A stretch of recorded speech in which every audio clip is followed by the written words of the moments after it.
శుభకార్యాలకు పూజార్ల కోసం వెతుకుతున్నారా? ఇక నుండి అవసరం లేదు. పూజారీస్.com లో అతి తక్కువ ధరలకే పూజార్లను ముందే బుక్ చేసుకోండి. వెంటనే కాల్ చేయండి.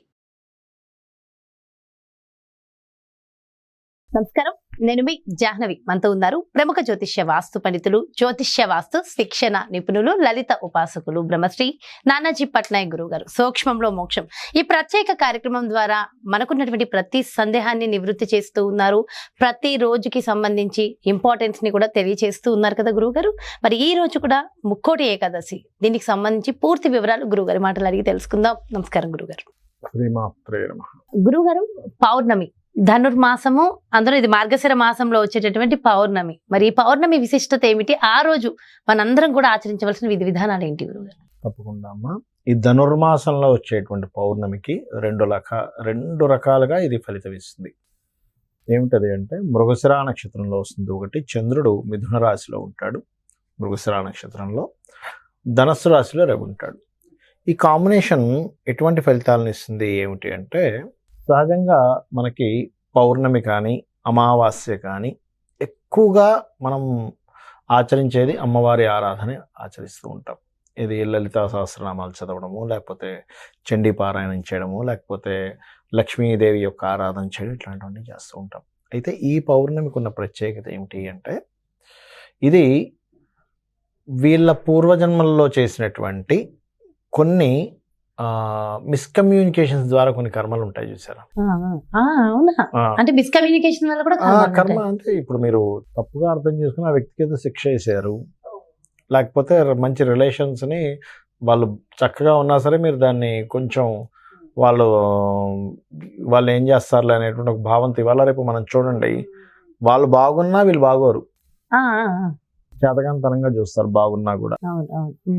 అలా ఎవరైనా సరే చేశారు, అప్పుడు ఏమవుతుందంటే వీళ్ళ జన్మజాతకంలో బుధగ్రహం పాడవుతుంది. అలాంటి సమయంలో అంటే నువ్వు మిస్కమ్యూనికేషన్ చేసావు కాబట్టి కమ్యూనికేషన్ కారక గ్రహంతోనే నీకు ఇబ్బంది అనేది రావాలి. నువ్వు ఈ జన్మలో నువ్వు బాగున్నా అవతల వాడు మిస్కమ్యూనికేషన్ చేస్తూ ఉంటాడు. నువ్వేం చేయకపోయినా గాసిప్స్ స్ప్రెడ్ అవుతూ ఉంటాయి. చాలామందికి ఈ పౌర్ణమి దేనికి ఉపయోగపడుతుంది అంటే, గాసిప్ స్ప్రెడ్డింగ్ని ఆపుతుంది.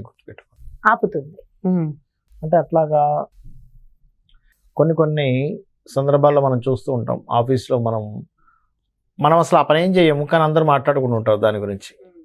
ఇళ్ళ దగ్గర కూడా మనం ఏమీ చేయము, కానీ ఇంటి పక్కింటి వాళ్ళు వీళ్ళు మాట్లాడుకుంటూ ఉంటారు. అర్థం కాదు, ఏమిట్రా చుట్టాల్లో ఈ గొడవ ఏమిట్రా బాబు అనిపిస్తూ ఉంటుంది. మన కష్టం మనం పడుతుంటే వాళ్ళు అనుకునేది ఏంటి అనిపిస్తుంటది. కమ్యూనికేషన్ హౌస్లో చంద్రుడు ఉన్నాడు ఇప్పుడు. ఇది పౌర్ణమికి కమ్యూనికేషన్ హౌస్లో చంద్రుడు ఉన్నప్పుడు, ఆ చంద్రుడు ఉన్న రోజు పౌర్ణమి అయింది. పౌర్ణమి రోజు, ఈ పౌర్ణమికి కనుక పర్టికులర్గా ఎలాగో మనకి ఈ యొక్క మార్గశిర మాసం అవుతుంది కాబట్టి, ఉదయం పూట నిద్రలేచిన వెంటనే ఉదయం పూట విష్ణు సహస్రనామాలు చేసుకొని, సాయంత్ర సమయంలో ఏది చీకటి పడ్డ తర్వాత చనివిడి నైవేద్యంగా పెట్టి, పాల గ్లాసు, చనివిడి, అరటిపళ్ళు, ఆకు, ఒక్క, గుర్తుపెట్టుకోండి, పసుపు, కుంకుమ అవన్నీ అందులో ఉండాలి. ఇంత గిన్నె తీసుకొని, మా నాన్నమ్మ చేసేది చిన్నప్పుడు పౌర్ణమికి, అందుకే నాకు అది గుర్తుంది. నాకు గుర్తుంది. అందుకే చిన్నగా ఉన్నప్పుడు మా నాన్నమ్మ ఎంత అంటే అసలు ఆ కలర్ మనం అంత బంగారంలా మెరుస్తారండి. మా నాన్నమ్మ ఉండడం చనివిడి చేసేది, ఇంత చేసి అప్పట్లో వెండిపల్లెలో పెట్టేవారు. ఇప్పుడంటే కొంచెం మనకి ఇది మారిపోయింది. చేసి అందులో ఆకు, ఒక్క, అరటిపళ్ళు, అదేవిధంగా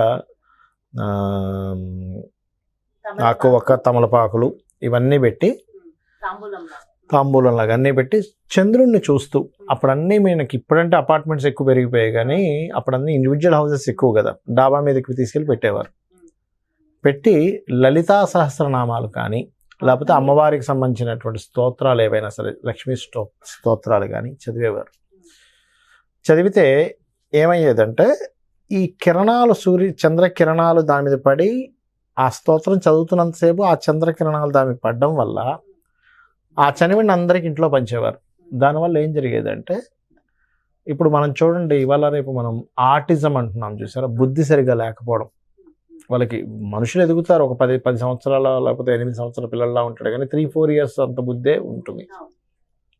లేదా ఇంట్లో సఖ్యత పెరగడం, అంటే ఒకరి మీద ఒకరికి ద్వేషాలు లేకుండా, అన్నదమ్ముల మధ్య కావచ్చు, తోడికోడళ్ళ మధ్యన కావచ్చు, ద్వేషాలు లేకుండా ఉండడం, అనవసరమైన గాసిప్స్ ఇందాక నేను మీకు అన్నాను చూసారా, అటువంటివి పెరగకుండా ఉండేవి. ఇంకోటి ఏంటంటే ఎప్పుడైనా బుధరాశుల్లో చంద్రుడు ఉండగా ఏర్పడినటువంటి పౌర్ణమి అప్పుల నుంచి బయటపడేస్తుంది, అప్పుల బాధల నుంచి. ఎందుకంటే అప్పులకు కారకుడు బుధుడు, సర్వసాధారణంగా కుజుడు కూడా కొంత అవుతాడు. కాకపోతే ఇక్కడ రిలేషన్ ఏంటంటే కుజుడు బుధుడు కలిసి ఉన్నటువంటి రోజు పౌర్ణమి, ఈ రోజు అంటే ఈ రాబోయే పౌర్ణమి ఏదైతే ఉందో. ఎందుకు? మృగశిర నక్షత్రాధిపతి కుజుడు సహజంగా బుధరాశుల్లో ఉన్న చంద్రుడు మిథున రాశి కాబట్టి. సో ఇండైరెక్ట్గా మీరు ఏం చేస్తున్నారంటే ఈ పౌర్ణమి చేసుకోవడం ద్వారా ఒకటి విష్ణు ఆరాధన చేస్తున్నారు, బాహ్యంగా కనబడేటువంటి లలిత ఆరాధన చేస్తున్నారు, ఇండెప్త్గా లోపల ఉన్నటువంటి బుధుడు బుద్ధికి అప్పులకి కారకుడైన, రిలేషన్స్కి కారకుడైన బుధగ్రహానికి చేస్తున్నారు, కుజగ్రహానికి చేస్తున్నారు.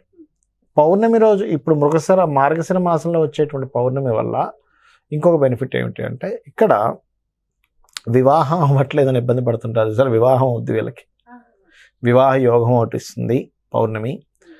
అయితే ఈ వివాహం ప్రత్యేకంగా కావాలి అని సంకల్పం చేసుకొని కనుక పౌర్ణమి చేసేవాళ్ళు గోధుమలు దానంగా ఇచ్చి చేయాలి, గోధుమలు దానంగా ఇవ్వాలి, గుర్తుపెట్టుకోండి. అలాగే అన్నదానం చేస్తే కూడా మంచిది ఈ పౌర్ణమికి. వివాహం కావట్లేదు అనుకునే వారికి ఇది ఒక యోగం ఇస్తుందమ్మా, గుర్తుపెట్టుకోండి, అన్నదానం. అలాగే ఇంకోటి ఏంటంటే మిస్కమ్యూనికేషన్స్, అప్పులు, ఈ రిలేషన్స్ బాగుపడ్డము, అప్పులు పర్టికులర్గా తీరాలి అనుకునేటువంటి అపర్ణాయే నమః మంత్రం ఒకటి, విష్ణు సహస్రనామాలని కూడా, ఎందుకంటే మార్గశిర మాసం కాబట్టి చేస్తే కనుక 100% క్లియర్ అవుతుంది. అయితే ఇక్కడ చాలామంది ఉదయం ఉపవాసం ఉండాలి ఇవన్నీ అడుగుతూ ఉంటారు. ఒకటేనమ్మా గుర్తుపెట్టుకోండి, ఉపవాసము అనేటువంటిది మీకు ఓపిక ఉంటే చేయాలి, ఆరోగ్యం సహకరిస్తే చేయాలి, సహకరించట్లేదంటే చేయాల్సిన అవసరం లేదు. ఎందుకంటే ఏ తల్లి కూడా తన కొడుకు కడుపు మార్చుకోమని బాధగా ఉండమని చెప్పదు. అలాగే మనకి తల్లితో సమానం అమ్మవారంటే. సో అమ్మవారు ఎక్కడ అలా ఉండదు కదా, నా కడుపు ఆకలేసేస్తూ ఉంటున్నానే అన్నది కదా. కాబట్టి అది మనం అర్థం. సో మనకు ఓపిక ఉండి మనం చేయగలిగితే చేయవచ్చు, ఉపవాసం ఉండవచ్చు. లేదు అంటే భక్తి, ఉపవాసం అంటే ఉపవాసించడం భగవంతుడికి సమీపంగా, అంతే కదా గురుగారు. సో అలా ఉంటే సరిపోతుంది అంటే. ముఖ్యంగా చనిమిడి నైవేద్యము, తాంబూలం ఇవ్వడము, పాలు, చంద్రునికి ముఖ్యమైన రెమెడీస్ ఇవి చేస్తూ ఫైనాన్షియల్ ఇబ్బంది ఉన్నటువంటి వారు నవవిద్రుమ బింబశ్రీ న్యక్కారి రతనచ్చద అనే నామస్మరణ చేస్తే చక్కగా పనిచేస్తుంది. చాలా చాలా చాలా చక్కగా వివరించారు గురుగారు. అందరికీ కూడా డీటెయిల్ ఇన్ఫర్మేషన్ ఇచ్చారు. థ్యాంక్ యూ సో మచ్ గురుగారు. నమస్కారం. శ్రీమాత్రే నమః. చూసారు కదండి, మరి పౌర్ణమి, మార్గశిర పౌర్ణమి, ముఖ్యంగా ధనుర్మాసంలో వస్తున్నటువంటి అద్భుతమైన పౌర్ణమి. మరి ఈ పౌర్ణమి రోజు ఆర్థికంగా ఇబ్బందులు ఉన్నవారు ఎలాంటి రెమెడీస్ చేయాలి, అదేవిధంగా ముఖ్యంగా వివాహం కావట్లేదని బాధపడే వాళ్ళ కోసం చాలా చక్కటి రెమెడీస్ ఇచ్చేసారు కదా గురుగారు. మరో చక్కటి ప్రత్యేకమైన కార్యక్రమంతో మళ్ళీ మీ ముందుకు వచ్చేస్తాను. మరి అదేవిధంగా మీ యొక్క జాతకానికి సంబంధించి కానీ, లేదంటే మీ ఇంటి వ్యాపార వాస్తుకి సంబంధించి కానీ గురువు గారిని సంప్రదించాలి, అపాయింట్మెంట్ కావాలి అనుకుంటే ఇంకెందుకు ఆలస్యం, వెంటనే క్రింద డిస్ప్లే అవుతున్నటువంటి నెంబర్స్కి కాల్ చేయండి. నమస్తే.